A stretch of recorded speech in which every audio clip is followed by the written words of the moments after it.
this part is the presentation of our Czech colleagues.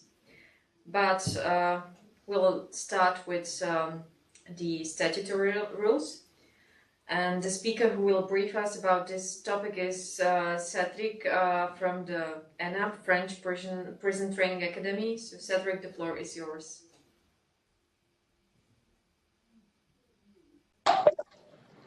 Oops. Thank you. Can I have the share button open? Oh, yes, there it is. Okay.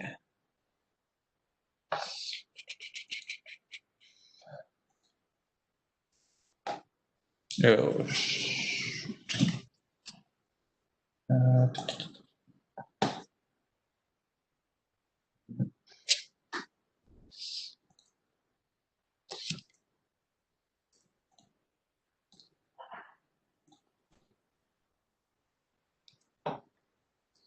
It seems you only see the small version. That's always the problem there. I'm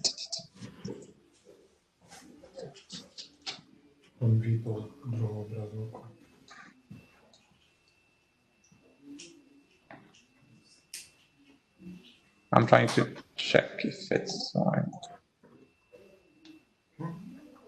Now it's good? It's good now? You see the big screen? Yeah. Okay, perfect.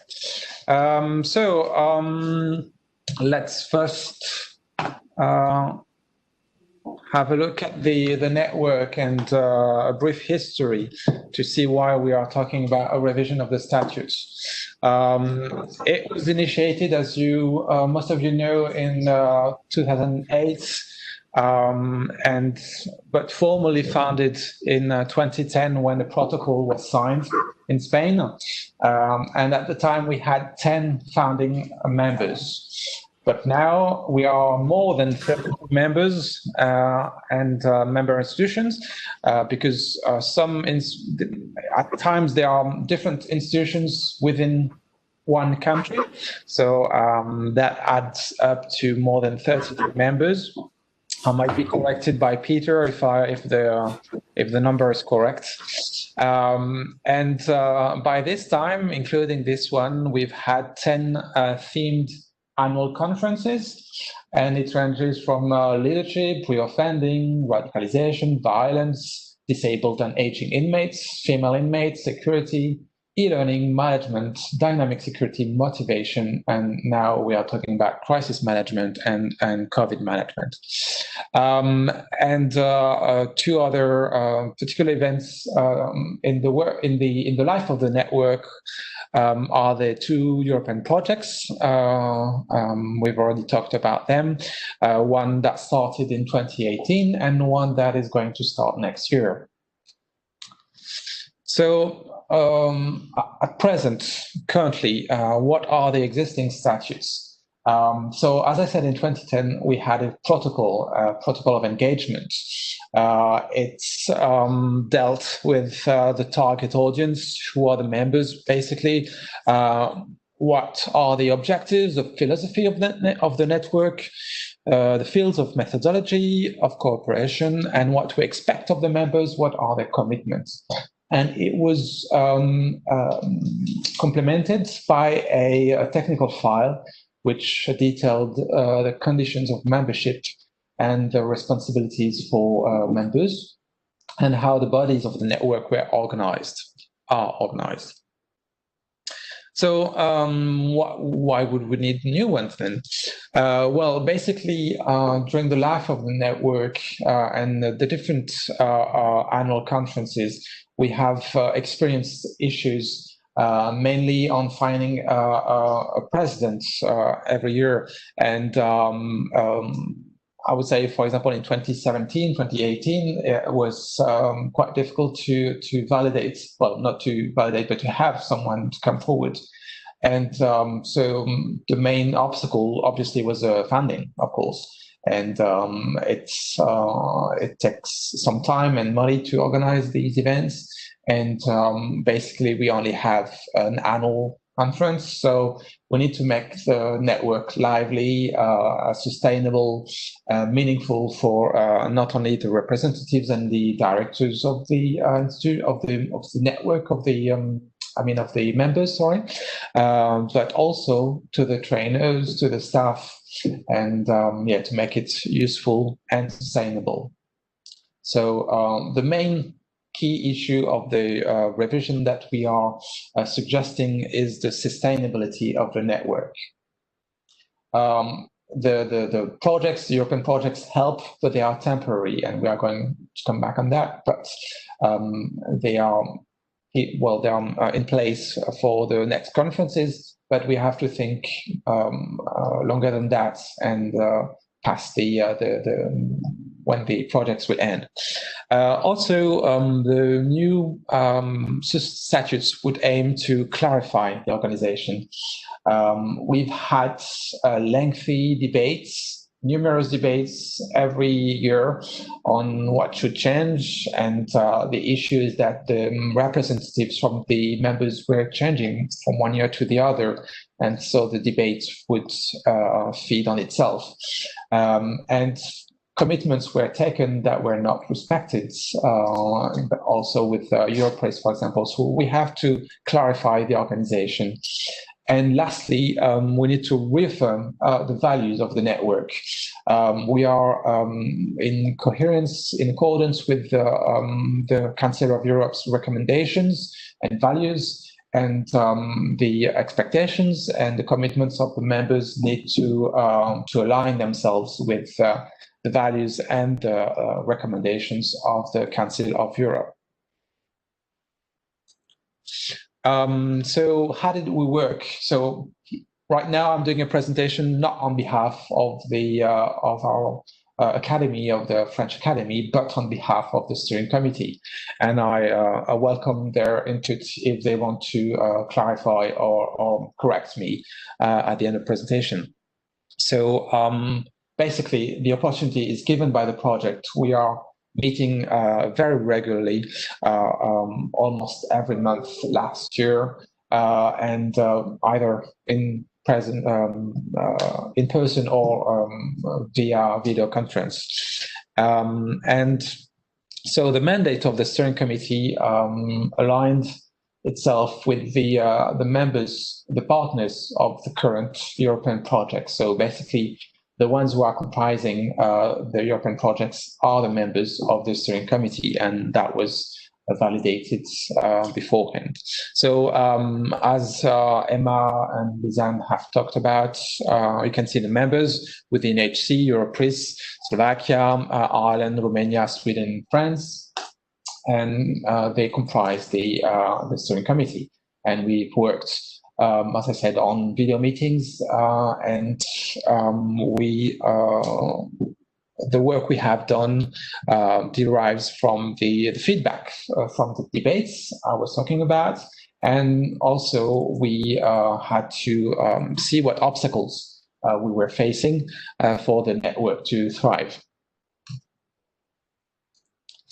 So what changes are we talking about? The new documents which you have received, I believe, from the presidency not long ago, it reaffirms the commitment to the conventions and the recommendations of the Council of Europe. Also, the presentation by Julia on the website should be a pointer on how we want to encourage a cooperation activity between beyond the annual conference. So it goes through dedicated events, even if it's not for all members, but other events, and it goes also through the websites, which was presented earlier. The changes also clarifies they clarify the duties of the rotating presidents. We have a changing president each year, and we want to facilitate this rotation and to make it easier for the prospective presidents to come forward. We also, through this change, commit to the 2016 agreement with Europress, which was which meant for Europeans to become secretariats, but it was only made clear and made official later on. So it clarifies also that. We also set the organization of the steering committee. And again, so we have to think beyond the projects, the European projects which are funding the activities of the network and which are reorganizing the events and to make more events thanks to this funding, but we need to think beyond these projects and to set an organization. The main changes also facilitate this nomination of a president with a funding option for the conference. So basically, it would make it easier for the president to ask for a fee to cover the accommodation and the food. So it would be up to the president to set this fee, and but it would not be an annual fee to be in the network, but only a fee to participate in the conference, and for the president to have the means to organize this kind of event without the support from the current project. So after 2023, I think, with the last year of the project. Also, with this clarification, it will be easier for new members and for existing members to be in contact with the network members and with the network representatives. We have one website, which is detailed underneath the EPTA.info. We have one email address, which is secretariat. You've already emailed, Julia. And we have a process for application, how to apply to become a member, and how to get documents certifying this membership. And these are the documents that are submitted to your vote. So there are changes, and we have put in place the brand identity of the network with the colors and the new logo and so on. And I hope you had time to go over them before participating in the network. And but yes, the main changes were presented, as I said. We are talking about 3 documents. First, the articles of association, which are the statutes by themselves. The other document is the application to become a member.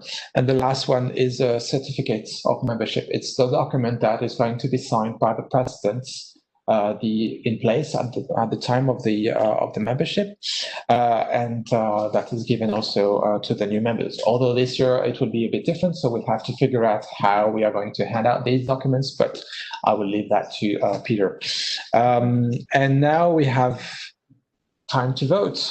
And I will leave that to Peter. And again, as he was saying, there is 1 vote per confirmed member, and that's why he was asking beforehand who will be voting. So I'm giving the floor to Peter, except if there are many questions, and with the help of other steering committee members, we would be happy to answer.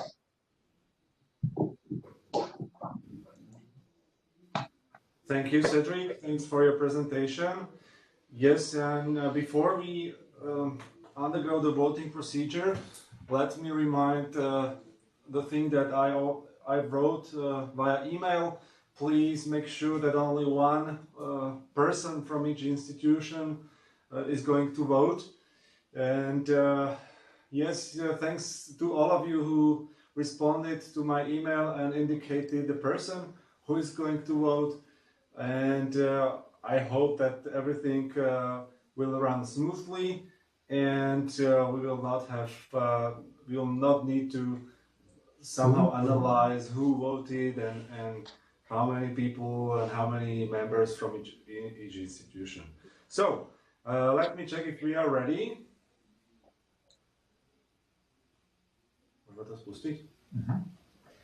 Okay, so I have information, we are ready. So now we are launching the poll So now you have 2 questions, and please take the voting.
There is 1.5 minutes till the end of voting.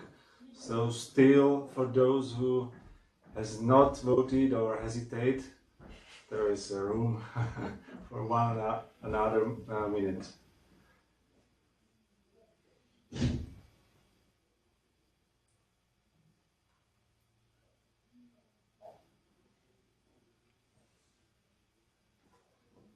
Machine bitmez ook.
Kdyby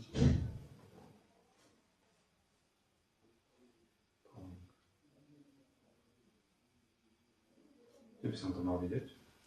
Práve by ste mali stále.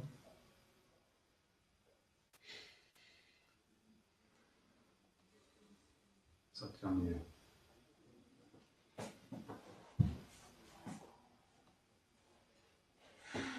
A, teraz.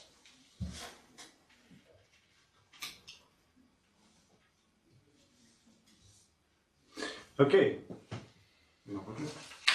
Okay. So as you can see, the voting process has been accomplished in a way that those who have right to vote, they voted, and basically from the graph,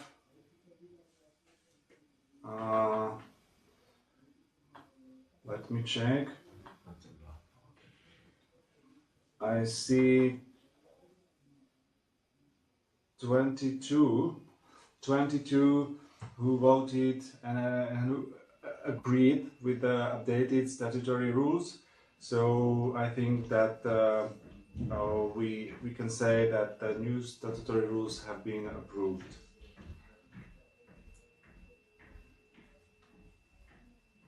Any comments to that from Cédric or steering committee members? As I understand the results, there are 20 people who are not members or additional people, so they were not eligible to vote. And as I understand, the 22 agreements and the 0 disagreements, so it's a good thing. And there was some question, I think, on the short deadlines, basically. So it was done through different meetings, and in the last month we were doing the last details on documents, and we tried to send it beforehand. I think Peter, you sent it a week before last week. Yeah, so that people are preparing for this event, and so they have their head into this event, so they are fresh with the details of documents. What else? As for the questions, as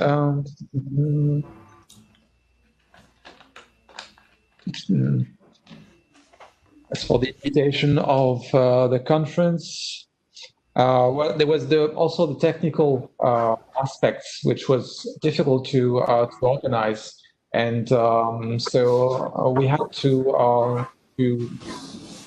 see if we were doing an event in person or online, and so there were a lot of technical issues to consider before validating together an online event. And after that, the invitation was sent by the presidency. I don't know. There are other steering committee members in the online, so that could also add to the debate. Actually, I think Julia and ladies from NHC, they are attendees. So maybe via Q&A, if they would like to ask something or add something, or via chat box.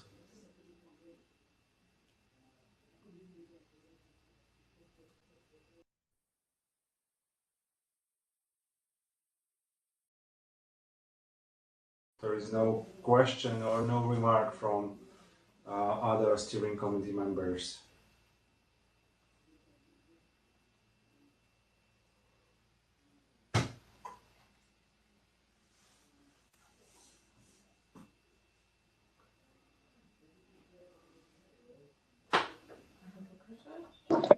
Peter, in terms of signing and the practical details on this, what are the procedure in place? Should we wait for the next event next year for people to be present and to be able to sign actually there in person? Yes, actually, I think Cedric, we can agree on that, after this conference, and yeah, and we'll manage. I'm sure we'll manage somehow, if by personal or we'll think about another way. Is that okay?